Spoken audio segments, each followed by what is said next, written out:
Additional support for workers, businesses and households impacted by the COVID-19 pandemic will be announced on Thursday. Deputy Prime Minister Heng Swee Keat will deliver a ministerial statement in Parliament.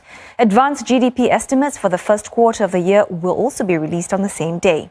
Now, Mr. Heng says the supplementary budget will help Singaporeans stay united and resilient, as well as keep them safe, preserve jobs and livelihoods, and keep viable enterprises strong. He says the fact that it comes just 5 weeks after the national budget highlights how fast the situation has deteriorated. Well, let's look at what's happened since the first support package worth $6.4 billion was announced last month. At the time, the major COVID-19 hotspot was China. Now, the country accounted for around 72,000 cases out of the global total of about 73,000. There were also 1,800 deaths then. Fast forward about 5 weeks and it's become a global problem with more than 330,000 infections across the world. 14,500 people have died from the virus, and about half of all the infections are in Europe, which has emerged as the new epicenter.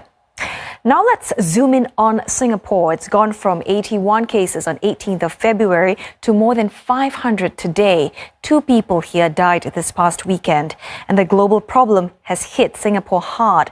Just today, Singapore Airlines slashed 96% of its capacity up to the end of April.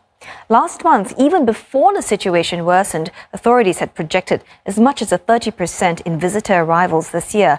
It's unclear how the current situation changes this estimate. Over in the stock market, the benchmark Straits Times Index has lost over 30% of its value year to date.